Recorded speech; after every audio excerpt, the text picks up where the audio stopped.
राधे राधे भक्तों, हर हर महादेव, बोल सच्चे दरबार की जय। आज हम 16 सोमवार व्रत कथा बताने जा रहे हैं। इसकी विधि हमने इससे पहले वाली वीडियो में बता दी थी, तो आप सुन जरूर लेना। अभी हम कथा कह रहे हैं तो सुनो। मृत्यु लोक में विवाह करने की इच्छा करके एक समय श्री भूतनाथ महादेव जी ने माता पार्वती के साथ पधारे। वहाँ से भ्रमण करते करते विदर्भ देशांत अमरावती नाम की अति रमणीय नगरी में पहुँचे।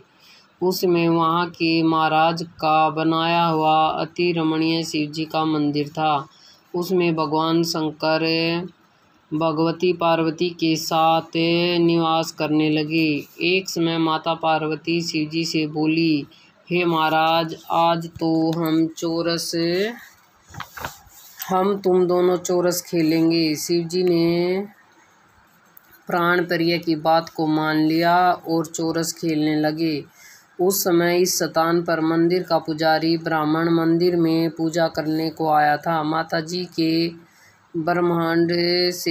माताजी ने ब्राह्मण से प्रश्न किया कि पुजारी जी बताओ कि इस बाजी में दोनों में किसकी जीत होगी। ब्राह्मण बिना विचार ही शीघ्र बोला कि महादेव जी ही जीतेंगे। थोड़ी देर में बाजी समाप्त हो गई और पार्वती जी की विजय हुई। अब तो पार्वती जी ब्राह्मण को झूठ बोलने के अपराध के कारण कोढ़ी होने का श्राप दे दिया। कुछ समय बाद पार्वती जी के श्राप वंश पुजारी जी के शरीर में कोढ़ पैदा हो गया। इसी प्रकार पुजारी जी अनेक प्रकार से दुखी रहने लगे। इस तरह के कष्ट भोगते हुए तब बहुत दिन हो गए तो देवलोक की अप्सराएं शिव जी की पूजा करने उसी मंदिर में पधारी और पुजारी के कष्ट को देख बड़े दया भाव से उसने रोगी होने का कारण पूछने लगी। पुजारी जी ने निसंकोच सब बातें उसे कह दी। वे अप्सराएं बोली, पुजारी जी, अब तुम अधिक दुखी मत होना, भगवान शिव जी तुम्हारे कष्ट को दूर कर देंगे। तुम सब में श्रेष्ठ 16 सोमवार का व्रत भक्ति भाव से करो। तब पुजारी अप्सराओं से हाथ जोड़कर विनम्र भाव से 16 सोमवार व्रत विधि पूछने लगा। अप्सराएं बोली कि जिस दिन सोमवार हो उस दिन भक्ति के साथ व्रत करें। स्वस्थ वस्त्र पहने, आधा सेर गेहूं का आटा लें, इसके 3 अंग बनावें और घी गुड़ दीप ने दो, बेलपत्र, जनेऊ, चंदन, अक्षत, पुष्प आदि के द्वारा प्रदोष काल में भगवान शंकर जी का विधि से पूजन करें। तत्पश्चात एक भाग शिव जी को अर्पण करें, बाकी 2 शिव जी का प्रसाद समझकर उपस्थित जनों में बांट दें और आप भी प्रसाद पावें। इस विधि से 16 सोमवार व्रत करें। तत्पश्चात 17वें सोमवार के दिन पाव सेर पवित्र गेहूं के आटे की बाटी बनवावे। तद अनुसार मतलब जितना भी आपका वैभव हो, आपकी इच्छा हो, घी और गुड़ मिलाकर चूरमा बनावें और शिव जी का भोग लगाकर उपस्थित भक्तों में बांटे। पीछे आप सकुटुम्ब प्रसाद ग्रहण करें और भगवान शिव जी की कृपा से उसके मनोरथ पूर्ण हो जाते हैं। ऐसा कहकर अप्सराएं स्वर्ग को चली गई। ब्राह्मण ने तथा विधि 16 सोमवार व्रत किया। भगवान शिव जी की कृपा से रोग मुक्त होकर आनंद से रहने लगा। कुछ दिन बाद फिर शिव जी और पार्वती उसी मंदिर में पधारे। तब ब्राह्मण को निरोगी देखकर पार्वती ने ब्राह्मण से रोग मुक्त होने का कारण पूछा तो ब्राह्मण ने 16 सोमवार व्रत कथा सुनाई। तब तो पार्वती जी अति प्रसन्न होकर ब्राह्मणों से व्रत की विधि पूछकर व्रत करने को तैयार हुई। व्रत करने के बाद उसकी मनोकामनाएं पूर्ण हुई तथा उसके रूठे हुए भगवान कार्तिकेय स्वयं माता की आज्ञाकारी हुए। परंतु कार्तिकेय जी को अपने विचार पर परिवर्तन का रहस्य जानने की इच्छा हुई और माता से बोले, हे माता जी, आपने ऐसा कौन सा उपाय किया जिससे मेरा मन आपकी ओर आकर्षित हुआ। तब पार्वती जी ने वही 16 सोमवार व्रत कथा उसको सुनाई। भगवान कार्तिकेय जी बोले कि इस व्रत को मैं भी करूँगा, क्योंकि प्रिय मित्र ब्राह्मण दुखी दिल से परदेश गया है, हम उससे मिलने की बहुत इच्छा है। कार्तिकेय ने भी इस व्रत को किया और उसका प्रिय मित्र मिल गया। मित्र ने उससे आकस्मिक मिलन का भेद कार्तिकेय जी ने पूछा तो वह बोले, हे मित्र, मैंने मिलने की इच्छा करके 16 सोमवार का व्रत किया था। अब तो ब्राह्मण मित्र को भी अपने विवाह की बड़ी इच्छा हुई। कार्तिकेय जी ने व्रत की विधि पूछी और यथाविधि व्रत किया। व्रत के प्रभाव से जब वह किसी कार्यवश विदेश गया तो वहाँ के राजा की लड़की का स्वयंवर था। राजा ने प्रण किया था कि जिस राजकुमार के गले में सब प्रकार से सुरंगित अरित हथनी माला डालेगी, मैं उसी के साथ प्यारी पुत्री का विवाह कर दूंगा। यानी कि कोई उनकी बहुत ही प्रिय हथनी थी, उसने उसके गले में माला डाली और उसका विवाह हो गया। शिवजी की कृपा से ब्राह्मण भी स्वयंवर देखने की इच्छा से राज्यसभा में गए और वहां बैठ गए। नियत समय पर हथनी आई और उसने जयमाला उस ब्राह्मण के गले में डाल दी। राजा की प्रतिज्ञा के अनुसार बड़ी धूमधाम से कन्या का विवाह और ब्राह्मण के साथ कर दिया और ब्राह्मण को बहुत सा धन और सम्मान देकर संतुष्ट किया। ब्राह्मण सुंदर राजकन्या पाकर सुख से जीवन व्यतीत करने लगा। एक दिन राजकन्या ने अपने पति से प्रश्न किया, हे प्राणनाथ, आपने ऐसा कौन सा भारी पुण्य किया था जिसके प्रभाव से हथनी ने सब राजकुमारों को छोड़कर आप ही को वर चुना? ब्राह्मण बोला, हे प्राण प्रिय, मैंने अपने मित्र कार्तिकेय के कथा अनुसार 16 सोमवार का व्रत किया था, जिसके प्रभाव से मुझे तुम जैसी स्वरूपवान लक्ष्मी की प्राप्ति हुई है। व्रत की महिमा को सुनकर राजकन्या को बड़ा आश्चर्य हुआ और वह भी पुत्र की कामना करके व्रत करने लगी। शिवजी की दया से उसके गर्भ से एक अति सुंदर, सुशील, धर्मात्मा और विद्वान पुत्र हुआ। माता पिता दोनों उस देवपुत्र को पाकर अति प्रसन्न हुए और उसका लालन पालन भली प्रकार से करने लगे। तब पुत्र समझदार हुआ तो एक दिन उसने अपने माता पिता से प्रश्न किया कि माँ, तूने कौन सा तप किया था जो मैं जैसा पुत्र तेरे गर्भ से उत्पन्न हुआ? माता ने पुत्र का प्रबल मनोरथ जानने के अपने किए हुए 16 सोमवार व्रत को विधि के सहित पुत्र को सम्मुख प्रकट किया। पुत्र ने ऐसा सरल व्रत को सब तरह से मनोरथ पूर्ण करने वाला सुना तो वह भी इस व्रत को राज्याधिकार पाने की इच्छा से हर सोमवार को यथाविधि व्रत करने लगा। उसी समय एक देश के वृद्ध राजा के दूतों ने आकर उसकी एक राजकन्या के लिए वर किया। राजा ने अपनी पुत्री का विवाह ऐसे सर्वगुण संपन्न ब्राह्मण युवक के साथ करके बड़ा सुख प्राप्त किया। वृद्ध राजा के देवगत हो जाने पर यही ब्राह्मण बालक गद्दी पर बिठा दिया गया, क्योंकि देवगत भूत की कोई पुत्र नहीं था। राज्य का अधिकार होकर भी वह ब्राह्मण पुत्र अपने 16 सोमवार के व्रत को करता रहा। तब 17वां सोमवार आया तो वह विप्रिय पुत्र ने अपने प्रियतम से सब पूजन सामग्री लेकर शिवालय में चलने के लिए कहा, परंतु प्रियतम ने उसकी आज्ञा की परवाह नहीं की। दास दासियों द्वारा सब सामग्री शिवालय में भिजवा दी और आप नहीं गई। जब राजा ने शिवजी का पूजन समाप्त किया तब एक आकाशवाणी हुई राजा के प्रति। राजा ने सुना कि हे राजन, अपनी इस रानी को राजमहल से निकाल दे, नहीं तो तेरा सर्वनाश कर देगी। वाणी को सुनकर राजा ने आश्चर्य का ठिकाना नहीं रहा और तत्काल ही मंत्री गृह में आकर अपने सभासदों को बुलाकर पूछने लगा कि मित्रों, मुझे आज शिव जी की वाणी हुई है कि राजा तू अपनी इस रानी को निकाल दे, नहीं तो तेरा सर्वनाश कर देंगे। मंत्री आदि सब बड़े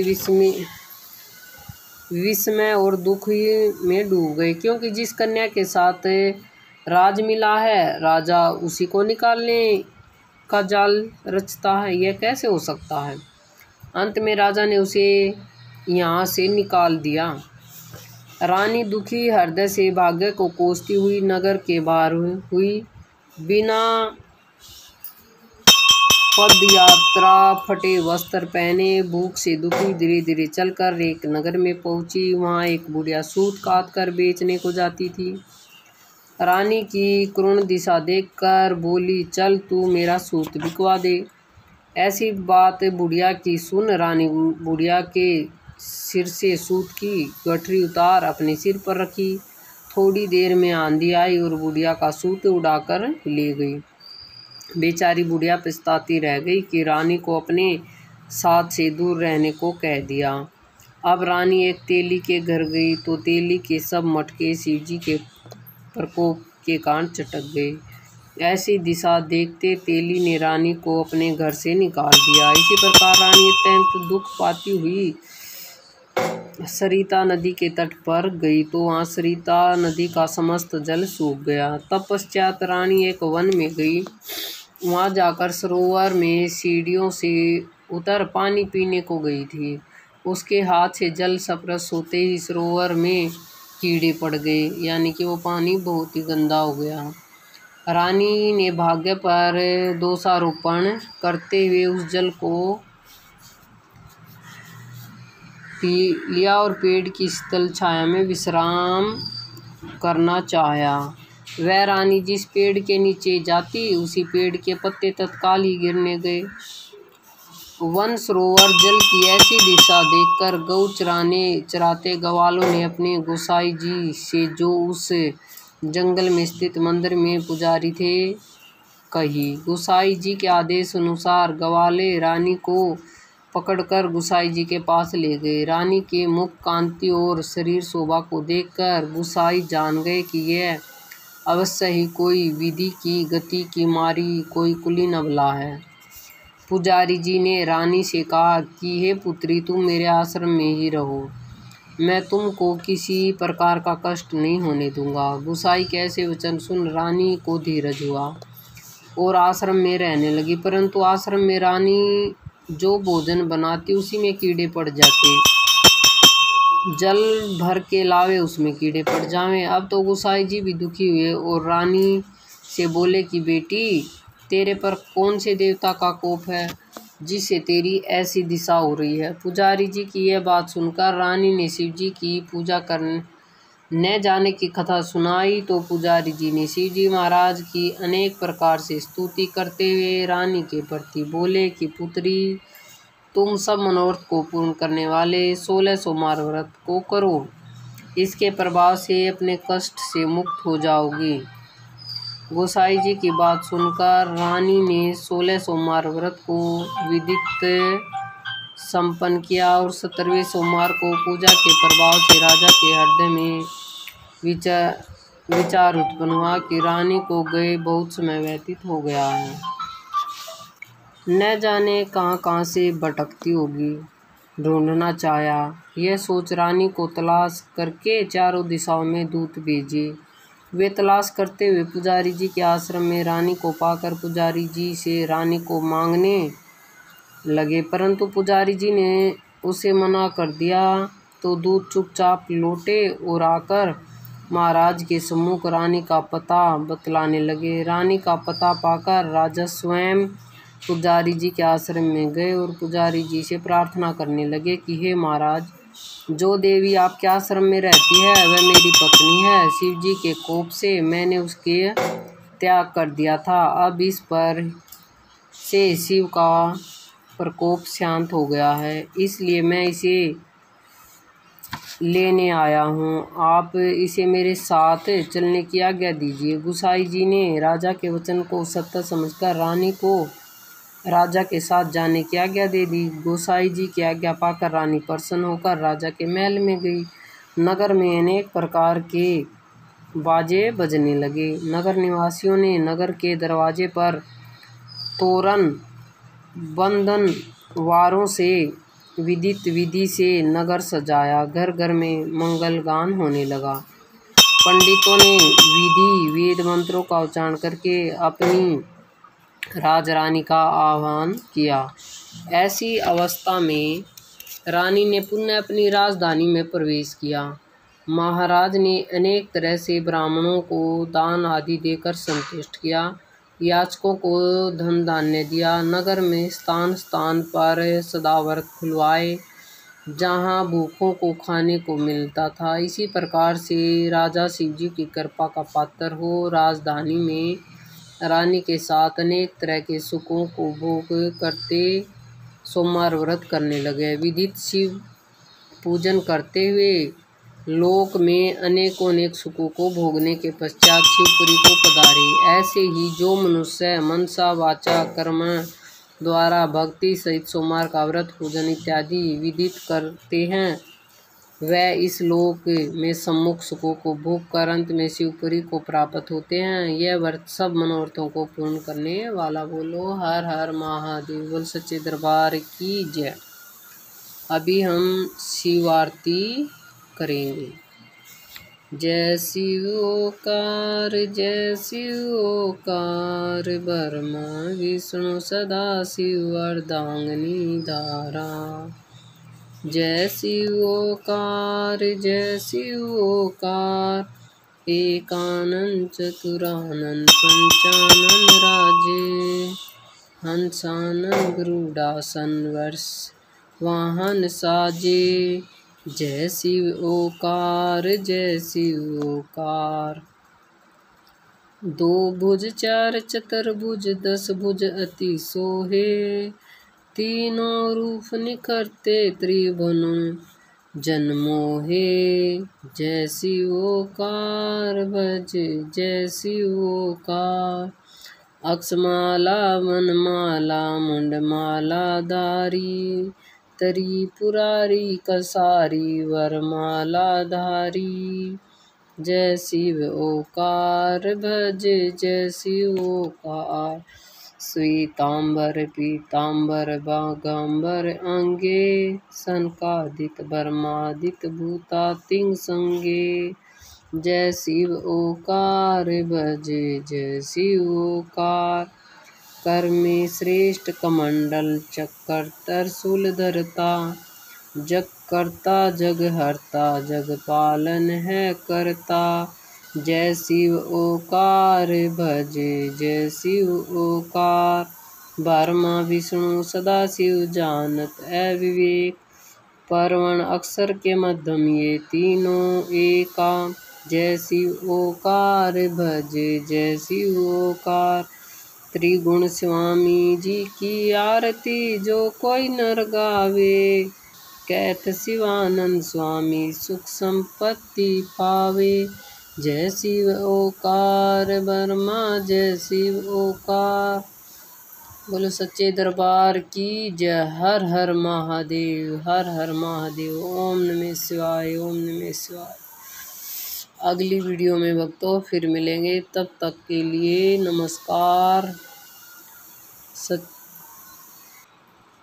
राधे राधे। हर हर महादेव। बोल सच्चे दरबार की जय।